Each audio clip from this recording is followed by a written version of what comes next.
The title of the lecture on the death of Adam and Eve points us to the book of Genesis, where God ordered Adam and Eve to eat freely from any of the trees of the garden except the tree of knowledge of good and evil. When you eat from it, you shall die. With this fateful fall, God pronounced their mortality, for you are dust, and to dust you shall return. Grounding our understanding of human death in these texts is not an uncomplicated task if we attend to biblical scholarship, both ancient and modern, and contemporary science. The creation stories in Genesis and Paul's commentary on the same are, after all, not primarily scientific accounts or historical accounts of human origins. Instead, they relate to Israel's history and function as a response to the origin stories of other ancient Near Eastern cultures. Or at least that's the way they're often framed. Furthermore, in a Christian vision, they point to Christ as exhibited in Paul's typological reading of the new Adam. Accordingly, contemporary theologians have questioned efforts to fill in the gaps of the Genesis narrative by turning Adam into the first rational hominid among a group of non-rational but cognitively advanced hominids, or by making Adam a representative man or of a group of early humans. Such lines of inquiry presuppose, many argue, a historical scientific account, and hence refuse to interpret these stories on their own terms. Even if we grant this fill in the gaps warning, further systematic questions still arise. What revelatory truths about sin and death are disclosed in these texts? If God is not the cause of sin and death, ought we not hold that human beings possess freedom, which they use to rebel against God, altering the human condition, marked by alienation and death, holding for some kind of historical fall? Furthermore, in the wake of modern evolutionary biology, how can biological death be regarded as the consequence of sin if death is the means for creating new forms of life? Note the tension captured in Catholic teaching, this quote in the Catechism of the Catholic Church. In a sense, bodily death is natural, but for faith, it is in fact the wages of sin. Of course, I cannot answer all these questions fully, but they were swimming around and through me as I wrote this lecture and shaped in subtle ways, I'm sure, some of the moves I make. The modest aim of this lecture is to puzzle through this tension of the naturalness and unnaturalness of death, guided by the wisdom of St. Thomas. A position inspired by Aquinas, on the one hand, takes seriously the material causes of death. He integrates, for example, the dialectic of generation and corruption in his account of providence, and is widely attentive to the animal dimensions of being human. On the other hand, he accounts for what distinguishes human beings from other forms of animal life, namely the rational soul. Furthermore, his teaching on the gifts and grace of God were intended to say something true about the human situation. Let us keep the following three insights from Aquinas in mind as we puzzle through this tension. First, death and dissolution are natural to human beings by reason of a necessity of matter, but immortality would suit them by reason of the form's nature. Second, accordingly, death is both natural on account of a condition attaching to matter and penal on account of the loss of the divine favor preserving man from death.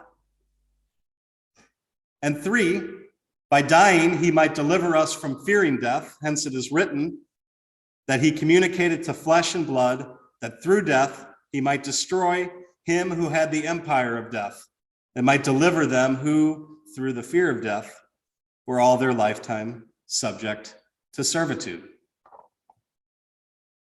In sum, for Aquinas, death is in one respect in accord with nature, and in other respects contrary to nature. It is also the dominion of the enemy of human nature to be conquered by the death of Christ, right? So for Aquinas, at least as I read him, it's a complex reality. Death and the forces of death. a preliminary note.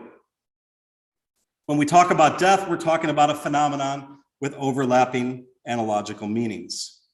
The mystery of death takes on a variety of meanings in contemporary culture. Just to take two, there's a kind of cooler scientific view and a hotter, more existential view of the forces of death that permeate our individual and social and communal life. First, within a kind of scientific frame, death is a rather obvious natural event. Death is implicated in the process of generation. Reproduction looks toward the dying of the individual. The diversity of species stimulate violent death, and the self-preservation of the species requires the disappearance of individuals in what we might call natural death. We are part of a process that has been evolving over the past 13.7 billion years. Systems and organisms had been gradually evolving from simpler to more complex forms. This dynamic process occurs by natural selection as entities and organisms undergo modifications in ongoing interaction with their environments. Evolution depends on the decay, there's the word Stan was using, and dissolution of systems and organisms, thus heightening our sense of our own fragility and transience within the world process or the world order. Second, we may also speak of the forces of death that penetrate our existential reality. In the concrete life world, death is not a neutral event. And in a Christian context, death, in some sense, is under the dominion of the enemy of human nature.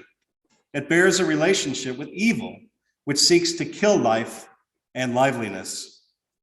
The forces of death can obliterate a life, physically, mentally, spiritually. Such forces operate through distorted human desire and its expressions in pride, envy, rivalry, violence. The Catholic intellectual, René Girard, has identified Satan, the accuser, with the forces of death that are stirred up through distorted desire, envious rivalries, and the transfer of such crises on victims through scapegoating mechanisms. It is easy to think about evil and Satan with a fantasy-like imagination, but for Girard, it is a more common, more real, and an ongoing part of the drama of our daily existence. The contagious forces of death trigger the need for release from disorder, and this need in turn triggers the identification of a victim, someone who is weak or in some way marginal enough that the community can eliminate him or her without fear of reprisal. Satan, for Girard, is the principal, the prince of both disorder, right, chaos, and the pseudo-order achieved through scapegoating mechanisms. All right, you scapegoat, you sacrifice, and you go home at peace thinking you were right to do so, and you sleep well. But it's a kind of pseudo-order for Girard. The accuser is also the voice within, continually undermining our sense of self, running us down with a multitude of accusations, loading us with guilt for things we've never done. The accuser lies to us. We are not lovable. We are outside of God's mercy. Our life is meaningless and not worth living. These are the forces of death that attempt to blot out life and liveliness. I return to these two dimensions of death later, but first we'll explore some of the key pieces of the puzzle of death that I wish to address today. First, the death of the whole person. Second, original justice in the fall. And third, the new Adam and the new Eve.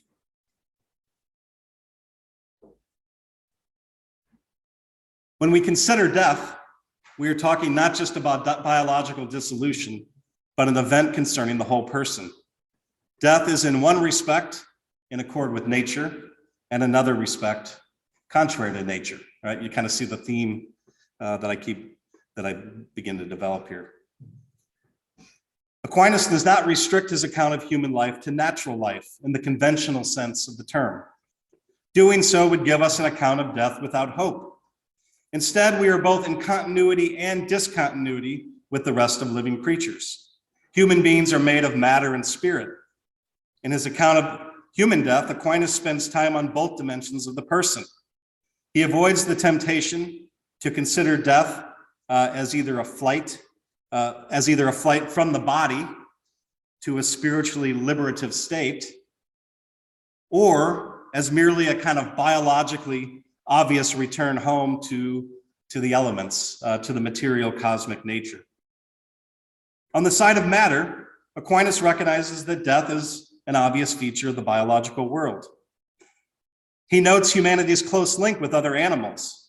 In his account of providence, for example, he recognizes that the corruption of one is the generation of the other, and through this is that the species is kept in existence. Since God provides universally for all being, providence permits certain defects, decay, so that the perfect good of the universe may not be hindered. For if all defects were prevented, much good would be absent from the universe. Aquinas writes, "A lion would cease to live if there were no slayings of animals," right? And this came up with predation, things like that in the previous talk. Human beings are part of the process of generation and corruption. The person exists and functions physically, chemically, organically, sensitively. The question is, does the breakdown of these dimensions lead to the end of one's existence as a unity and identity?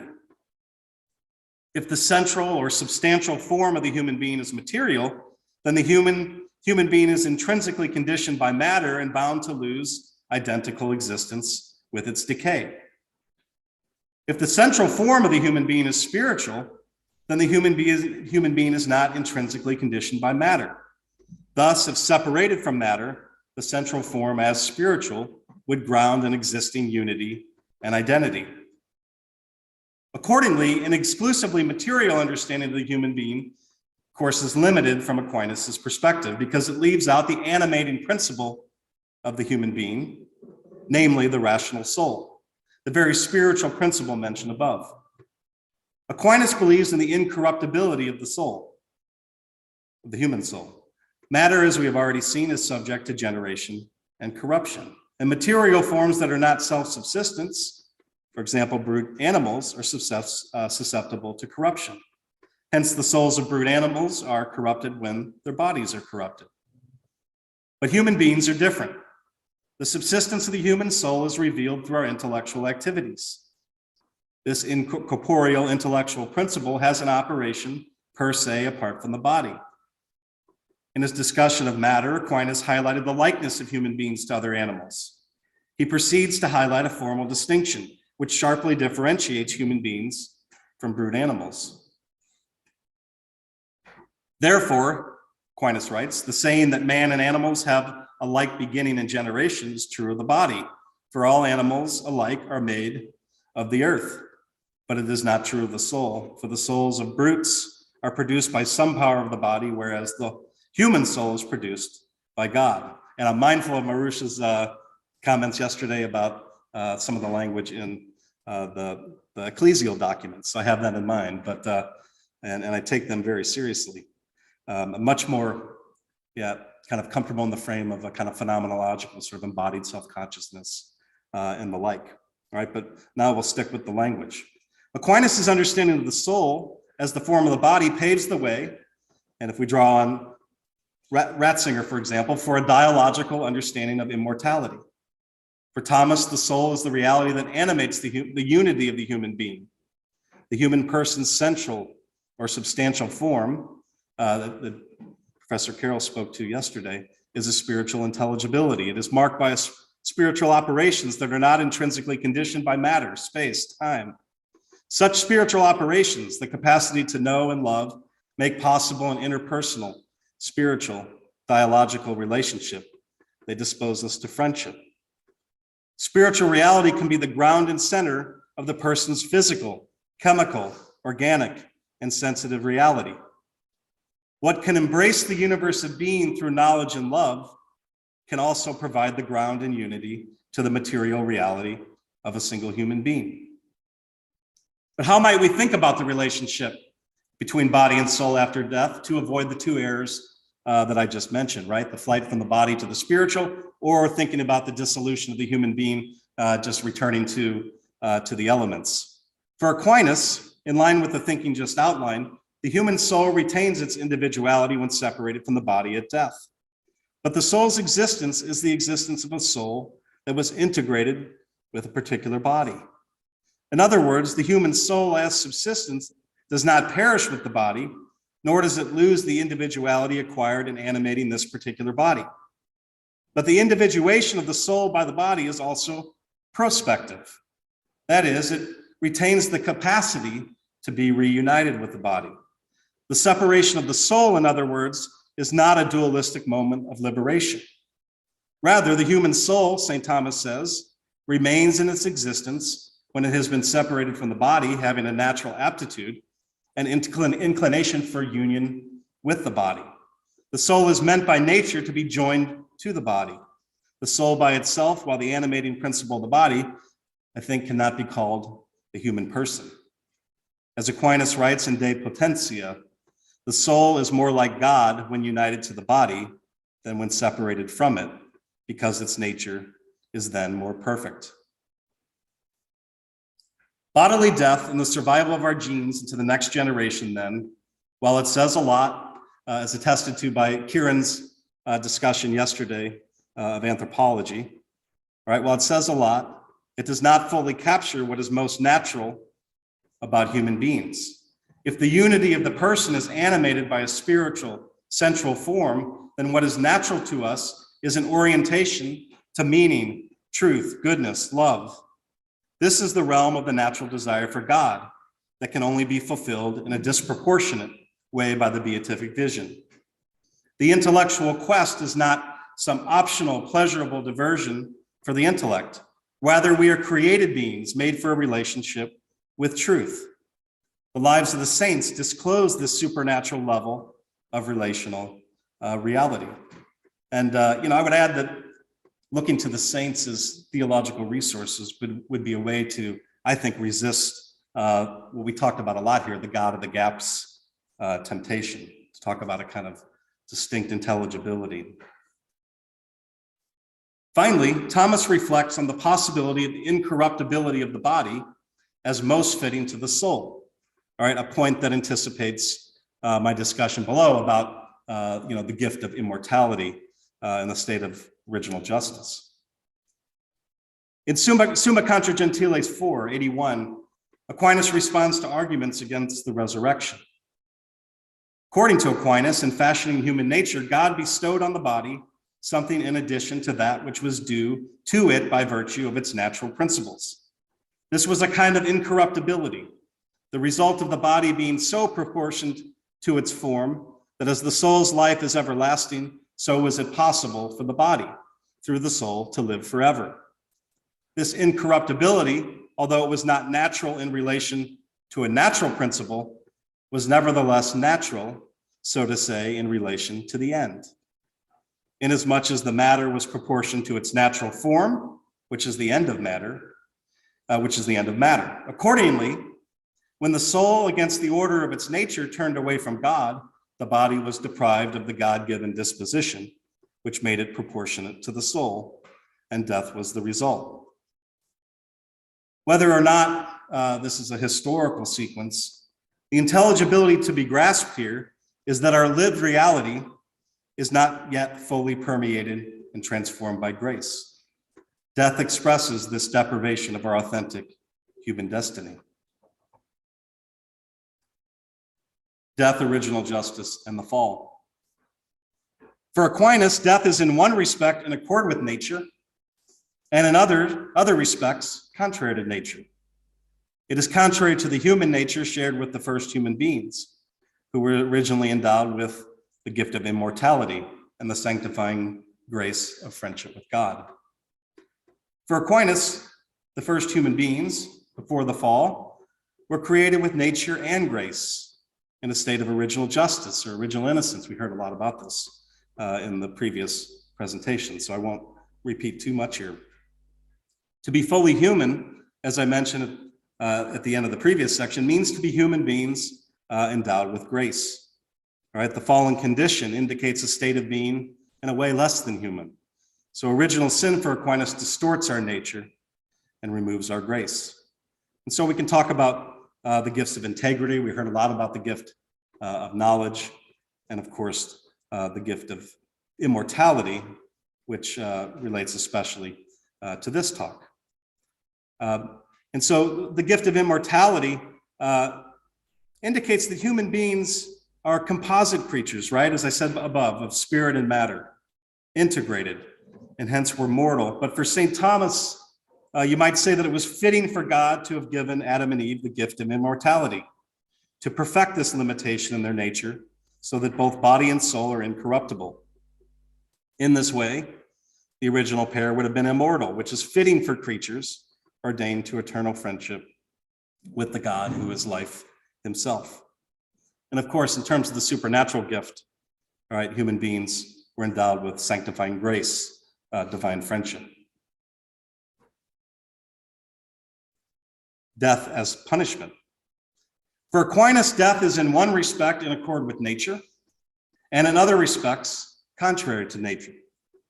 It is contrary to nature because death bears the mark of a punishment. For Aquinas, original sin is the privation of original justice. Our natural longings are wounded, the intellect is darkened, the will has difficulty choosing the good. We are no longer protected from suffering bodily corruption, right, and preserved in immortality. Ultimately, we lose the sanctifying grace that made our relationship with God possible. What does this mean for us? In Paul's typological exegesis, through one man, sin entered into the world, and by sin, death, right? He's referring to original, according to Aquinas, original sin and not actual sin. For us, original sin is not a voluntary act. It is rather a wounded condition we receive.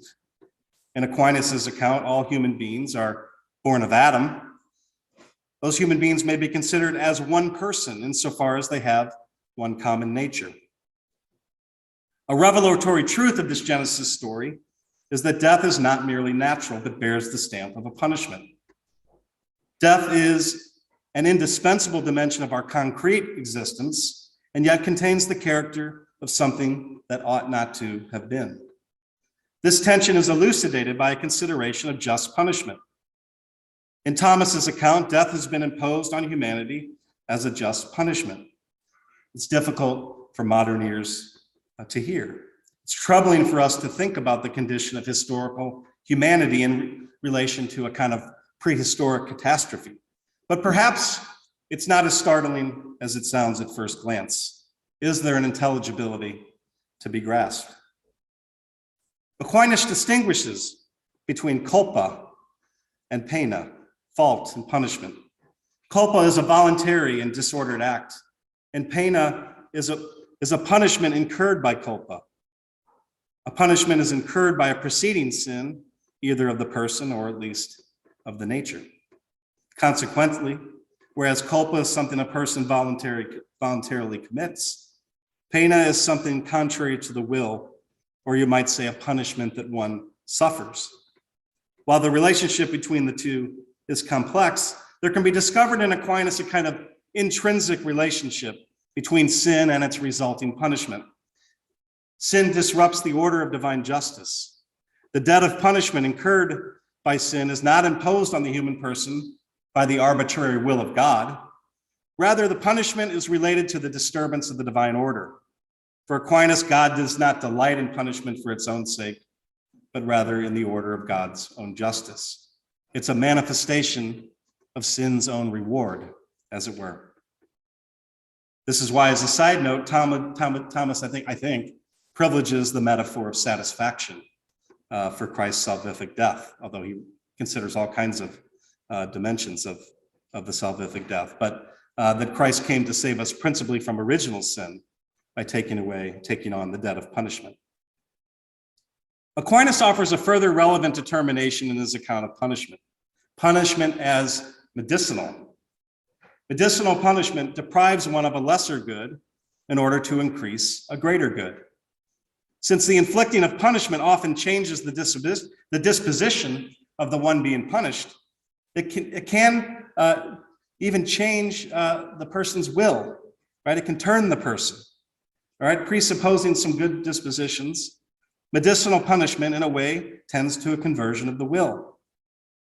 Under this punishment as medicine framework, death, in light of salvation history, can be experienced as a catalyst for faith and hope.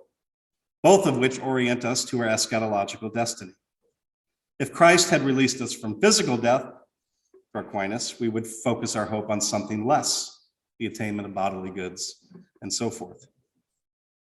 In sum, death as the initial loss of this gift of immortality does not lie in human beings as culpa, other than for Adam, but as pena, as something we suffer insofar as we share a common human nature.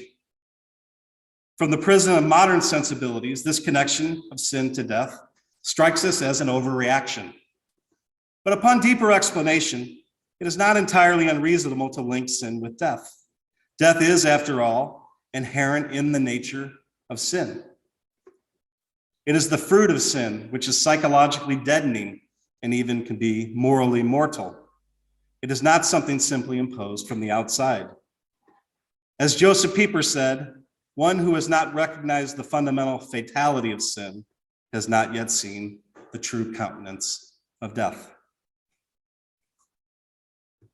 What meaning might we draw when considering this gift of immortality, especially in an evolutionary universe? I would note a particular emphasis in the reflection of some of the modern popes, namely thinking about death in a more relational mode, with less emphasis on a literal exemption from biological death. Matthew talked about it in his paper yesterday. He talked about this trend. As Pope Benedict XVI noted in Spe Salvi, we do not desire death. We do not desire death, nor do our loved ones desire the same for us. But we also do not want to go on living indefinitely. The earth was not created for the elimination of death. Such would place earth and humanity, in Benedict's words, in an impossible situation. This tension gives rise, according to Benedict, to a deeper question about what we mean by the word life. There are moments when it suddenly seems clear to us, he says, yes, this is what true life is. This is what it would be like. This is true life. Besides, what we call life in our everyday language is not real life at all. It seems to me that the fundamental intelligibility of church teaching on the gift of immortality does not mean that the first human beings, had they not sinned, would have lived on endlessly in the bodily life of this world. As finite human beings, they would have had an end to their lives, even as finite beings, even if they had remained in their bodily constitution. Perhaps it would have been a perfect consummation of life, a kind of death without dying, akin to the perfection we now look for as the final result of redemption and resurrection. An act of consummation of the whole person from within, without suffering any violent dissolution of the actual bodily constitution. This is important because it draws our attention to the fact that not every aspect of our death can be considered a consequence of sin that ought not to have been. But of course, there's a whole dimension that ought to not have been. In his Theology of the Body, John Paul II emphasized the relational character of death. In his reflection on original solitude, John Paul interprets Adam in the Yahwist account of Genesis 2 and 3 as possessing an understanding in his interiority that he is a partner of the absolute. The fundamental meaning of his personhood is that he shares a unique, exclusive, unrepeatable relationship with God himself. This call to communion is a gift, and man has the freedom to remain in this eternal covenant or reject it. Rejection means death, and this is not simply the death of an animal, but the death of a person called to communion. This call to communion is revealed and experienced through the body. This is the deathly loneliness of alienation and not the relational communion of original solitude. John Paul poses a striking question. Did Adam understand the words, "You shall die"? In his original solitude, his existence was constituted by his dependence on God. Though he shared the body of an animal, his whole person was animated by spirit. And so he knew he was limited. He knew his finitude. From the beginning, then, he knew the alternative between death and immortality. So death for John Paul II is alienation from God. In sum, an intelligibility to be grasped is that death, in some sense, is a manifestation of sin in the bodily spiritual constitution of the person. Death expresses the fact that the earthly reality of the human person is no longer or not yet completely permeated and transformed by grace. Death is the culmination of distorted desire, and such distorted desire manifests an ongoing presence of death in our lives, spreading its veil of darkness throughout the human life world. The new Adam, the new Eve, and the forces of death. Thus far, I've suggested that death is not simply a natural, neutral event, but a condition connected to sin, evil, punishment. For Aquinas, the discussion of the naturalness or unnaturalness of death and the connection between original sin and death only ultimately makes sense within a Christological context. The scriptural foundations rest on Paul's account of the economy of salvation, wherein he emphasizes that Christ's work was to restore what Adam lost for the whole human race, namely a restoration of divine friendship. Christ is the new Adam. Therefore, just as through one person sin entered the world, and through sin death, and thus death came to all, inasmuch as all sinned. In light of Paul's typological reading, it seems fitting in the final section to consider the death of Adam and Eve in light of the new Adam and the new Eve. Looking to Christ for an authentic attitude toward death takes on deeper meaning if we think a bit counterintuitively about Adam and the new Adam. The Son existed from all eternity in the life of the Trinity. He's the Lamb slain before the foundation of the world. That is to say, in a way, there's no before Christ. There's no before the Son. We often think about Adam and the new Adam in chronological order, but there is a sense in which the Son preceded Adam, and that the incarnate Son recapitulates, a kind of Irenaeus idea, recapitulates human beings and human history. Christ is the model for Adam, understood principally here as our solidarity in fallen human nature, and not vice versa.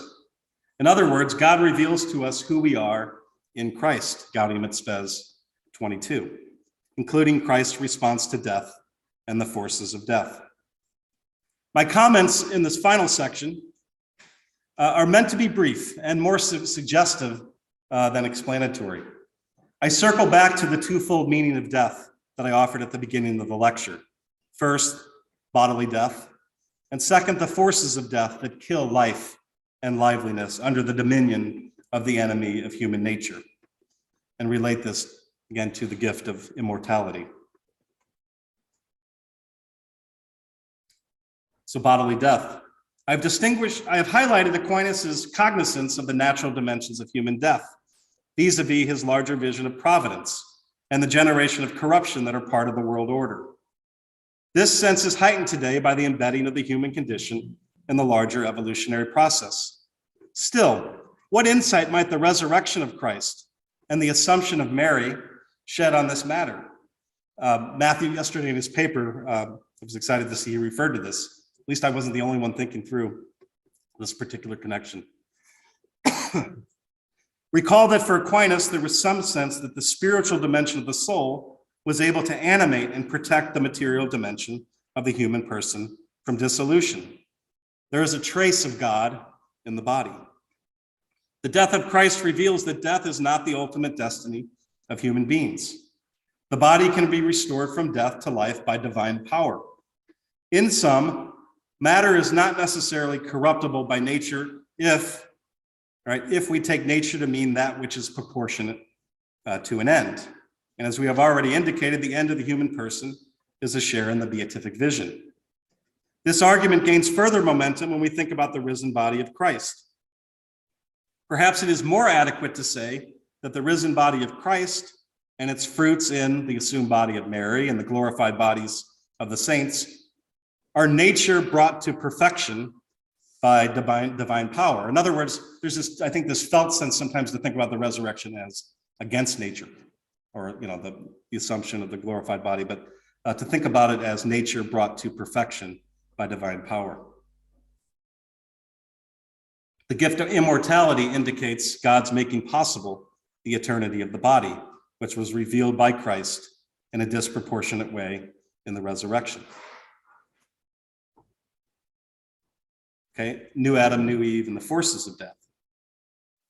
Jesus, as the new Adam, was victimized by and overcame the forces of death, pride, envy, scapegoating, that hold the human condition, all these things that hold the human condition in captivity.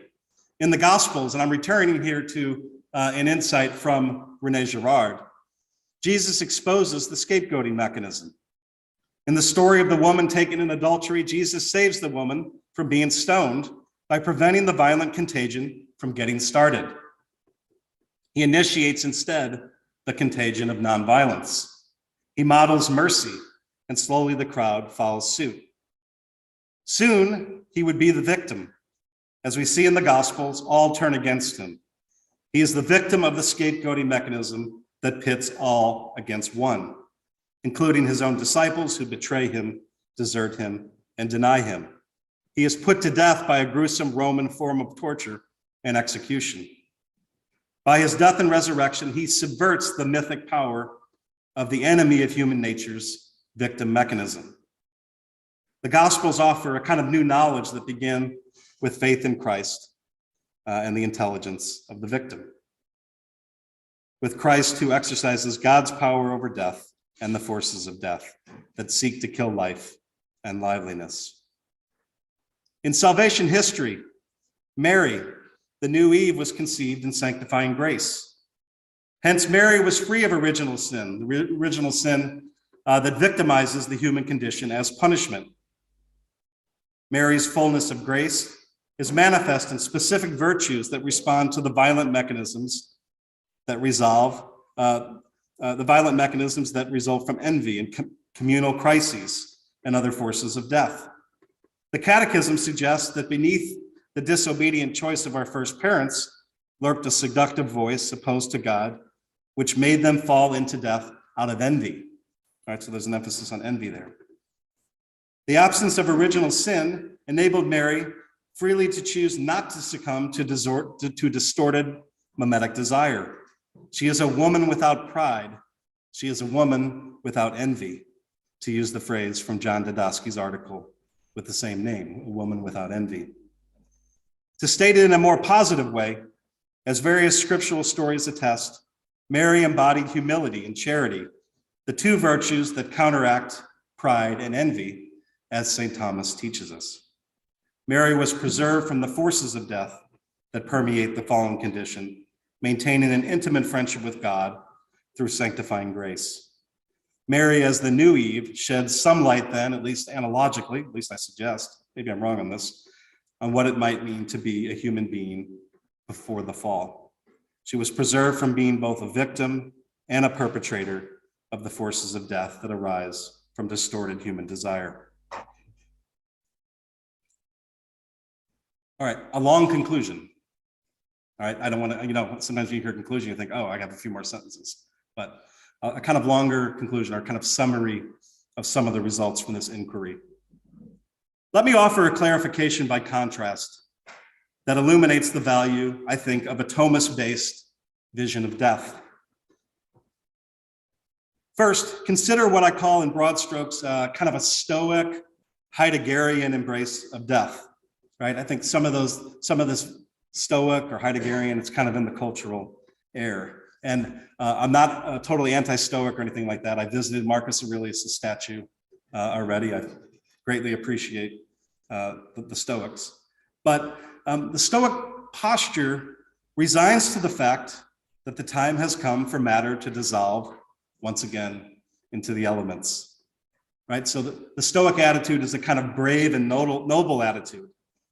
But it's the kind of attitude also where suicide is at times a fitting response to nature's friendly signal to retreat.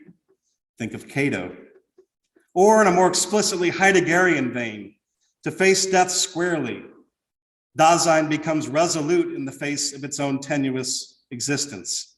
Resoluteness brings us before the primordial truth of existence, which is that one must always choose in the light of death, a choice that could be finalized at any moment because of one's demise.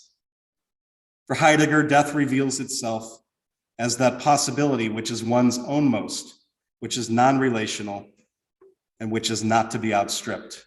It is inescapable and unavoidable. Real thinking about death brings about the discovery of oneself as a finite event of being, and with little intention to console, Heidegger insisted that the meaning of being is time, and that time gives no meaning. In light of this Stoic, Heideggerian frame, let us consider again a Thomist embrace of death in order to draw out, I do this to draw out the central features of the argument. First, the Thomist posture internalizes death as, in some sense, natural.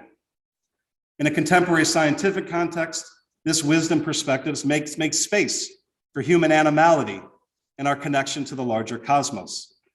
It acknowledges the finitude of matter and that death and decay are permitted in God's providential plan. It makes space for a certain evolutionary continuity between human beings and non-human animals.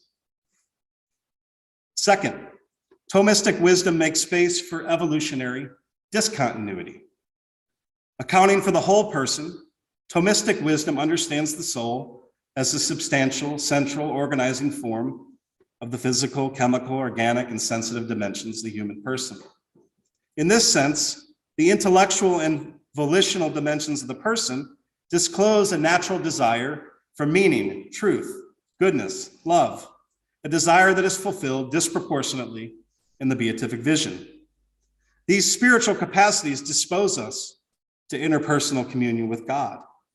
In this respect, human death does not fully capture the telos of human persons and our supernatural vocations. Third, Thomistic wisdom acknowledges that death has the quality of a punishment. The narrative of original justice and original sin reveal truths about the human situation, that God created human beings in God's image and established a relationship of intimacy. Human flourishing is marked by multiple kinds of integrity, especially an ongoing relationship and dependence on God, who is the opposite of death. Original sin reveals a mysterious event that was not meant to be. But the quality of punishment in human death is, in fact, a testament to hope. It recognizes that death as medicinal, just punishment, death as medicinal, can be considered a good in a certain respect. Stoic and Heideggerian resignation and resoluteness resist the ability to embrace the good intended by punishment. On the contrary, this Thomistic attitude encourages us, let me suggest, one, to accept that we are in some sense victims of an original catastrophe, that there is something to human death that ought not to have been, that it is fitting to rage against the dying of the light. As spiritually animated and soul bodies, we are fundamentally oriented to truth and goodness. We are first and foremost partners with the absolute in John Paul II's language, and gifted with the sanctifying grace of divine friendship. The Thomistic attitude also beckons us to recognize our culpability for the ways we corroborate and extend our primal sinfulness. This attitude fosters sorrow and detestation for sin, along with gratitude for the grace of forgiveness and reconciliation. In sum, recognizing both our victimhood and our culpability in relation to the forces of death is a key ingredient to a life of flourishing, an ingredient underplayed and often missing in a Stoic or a Heideggerian account. Fourth and finally, Thomistic wisdom suggests a discussion of the naturalness or unnaturalness of death only comes to fruition in a Christological context. If death came to all through our solidarity in Adam's nature, how much more do we share abundant life and solidarity with Jesus Christ? It was fitting then to consider death, the death of Adam and Eve, in light of the new Adam and the new Eve. First, the gift of immortality suggests that the human body has the potential to be elevated into incorruptibility. I suggested above that one way to gain insight into this dimension of the human person is attention to the resurrection of the body, the assumption of Mary, the glorified body of the saints.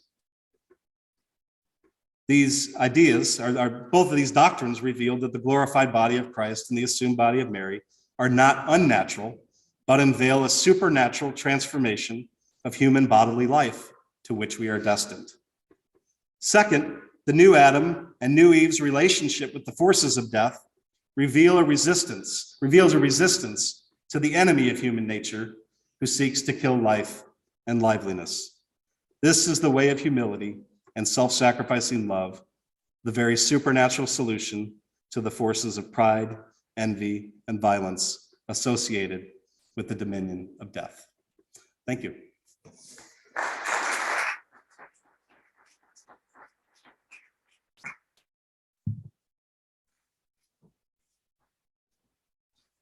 Thank you very much, Mr.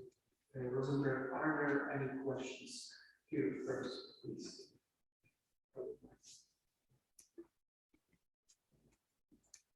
Thank you very much for your talk.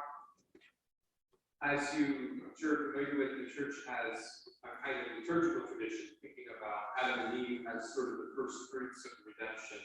I think of the famous resurrection image of Christ coming out of the tomb and lifting up Adam and Eve on either side. I don't know exactly where that is. But, and also, is it Easter or Christmas that's regarded as the redemption date of Adam, like their feast day? And I'm wondering if that is a signal to us just the uniqueness of them in particular, and almost the experience of what their death was like personally, having known original justice personally in that state. And something of the repentance / anticipating the graces of the Redeemer that they would have undergone uniquely. I'm wondering if you reflected on any of that or have something to say about not only death after Adam, but uniquely their death. Because I feel like the tradition, there's a reason for that tradition. We know that something was very special about their own deaths. Yeah, no, it's a good question. And I guess a couple things. One is, I talked about in the beginning multiple meanings of death, and I think one can think about death, even multiple meanings like sacramental, death in a liturgical context, asceticism, those kinds of things. So I just wanted to make a connection there because I think there's a lot more to be said. In a way, the way I frame the new Adam and the new Eve, I think emphasize the sort of reading them through Christ, right? And even talking with Father Santiago a little bit, there's some sense of which, and I've been thinking about this more, that I like your idea of a circle. There's a sense in which Christ reveals something about Adam and Eve, but there's something about Adam and Eve that points us the other way, and it's a kind of hermeneutical circle going on. So your question then has heightened that idea for me, that Adam and Eve and the particular situation of original justice and the loss, and I love the artistic images you're doing, sort of heighten then both what Christ's death means, but also Adam and Eve's death. So I suppose my response to you is, yeah, I think I'm beginning to think about that a little more. And there was in a way that I came at it in a kind of one-sided way, but I appreciate that kind of angle that you offered.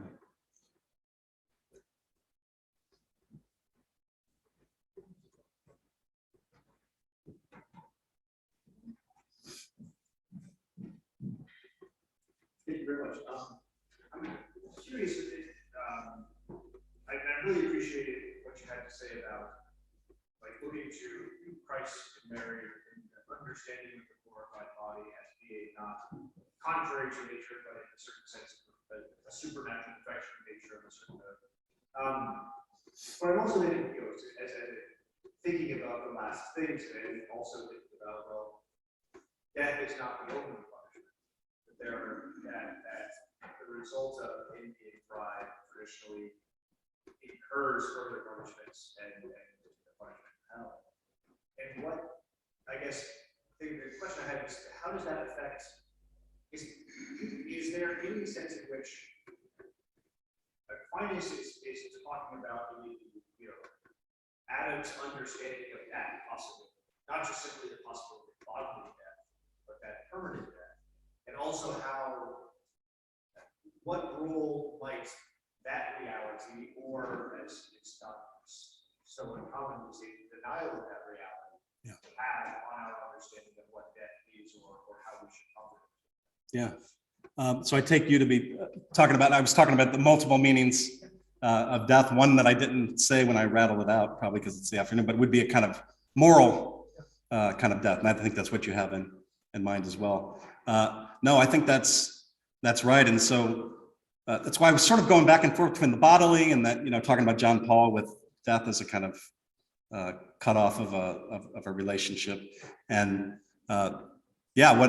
what I had in mind, or at least what I was sort of anticipating, is a kind of permanent cutoff, or the moral kind of death. So not only a kind of horror at bodily dissolution, but or bodily death, but kind of what second death you might say.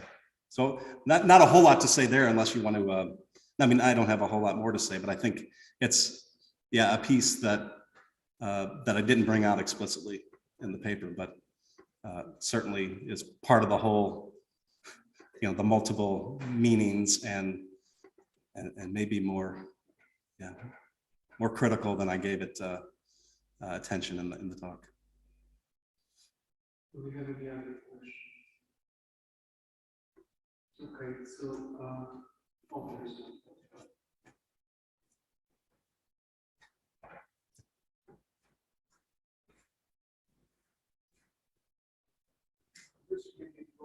talk about this and trail off as something interesting to say, and this is the thought that the connection of this talk and the last talk, maybe reflections on the tradition of prohibition, that Mary died, but she does not suffer that. Yeah. The distinctions of suffering at this time. So just you want me to speak to the? Yes. Right. There have been different renderings of this, and the different traditions, East and West, and the Dormition. And in the definition of the dogma, I think the Libra of the Church doesn't specify who was together. Not Dormition, though, right? Yeah. It does not specify. It does not. Yeah, I think that's right. So we have these different traditions. So it's amazing to me how much. At least I haven't seen a ton of scholarship on this, the Assumption. It's out there. It's the most recent thing I read was Matthew Levering's book on the Assumption, and part of what he does in that book, and he's trying to do so in an ecumenical vein, knowing that it's not an accepted doctrine by all Christians, is to talk about sort of the fittingness of the doctrine, right? That Mary, the Mother of God, in terms of her special role in salvation. He refers to Dormition a little bit, but at least there's would not have suffered the kind of violent dissolution from without, you might say.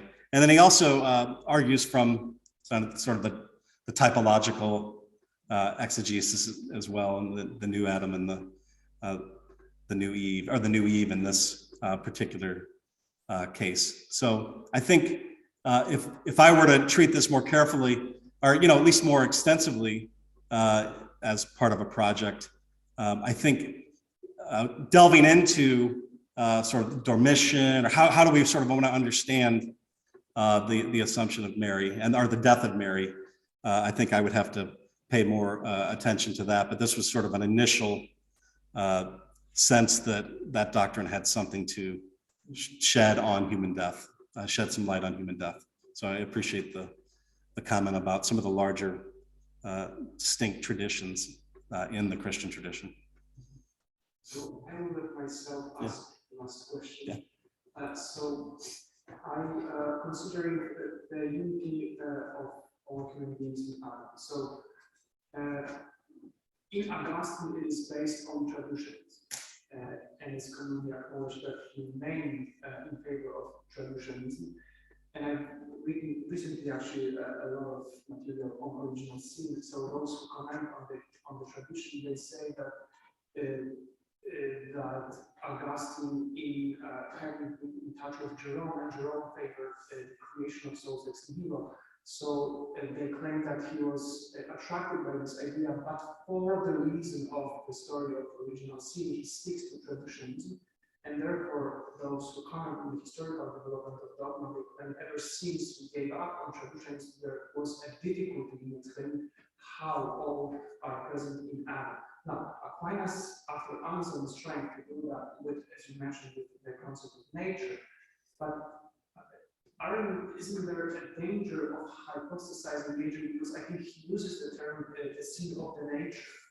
So it seems like nature is being hypostasized, so it's not longer realism of Aristotle, but it's a universal that becomes an agent actually, and sees, and therefore it justifies us being in the state of sin because we participate in this universal who becomes like an agent. So what would you say this sort of like criticism of this formulation?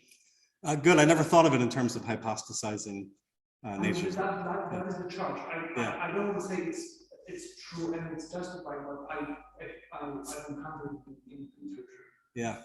I mean, I think the value of the nature thing is that we're not thinking about it in terms of a disease theory or other kinds of models out there. And so sharing in one common nature, I mean, yeah, I'm not sure of the explanatory power of that, but I think it's a way of avoiding certain problematic ways of thinking about the way sin is passed down. But I'll think more about the hypostasizing thing. So in all your recent research, have you found a solution that you think, not a solution, but a way, a more convincing way? I mean, in the most recent literature, basically, I think there's a departure from the picture of original perfection more towards Irenaeus' idea, and Athanasius of Alexandria claim that, which is actually interesting because the textbooks in the Systematic Theology, when they speak about immortality of Adam and Eve, and they want to ground it in the fathers of the church, they go to even Irenaeus and Theophilus of Alexandria, yes, and then Augustine. And Augustine says that they were mortal in their nature, immortal by the gift of God. But those earlier ones, they say, had Adam not sinned, he would have become immortal. Had he sinned, he would have become mortal. And there's a substantial difference between. So, and then referring to evolutionary biology, so there's a departure and inclination towards thinking that they were not immortal at this time. And I think there's a way, I agree that the Irenaean has gotten more of the play, but maybe Stan's argument about, Hick, I think the Hick book really was influential in that regard. Arguably, mystery of Irenaeus is much of the mystery. Part of it because it's a little Irenaeus, it's so much lost. We're more fabricating what we think Irenaeus would do.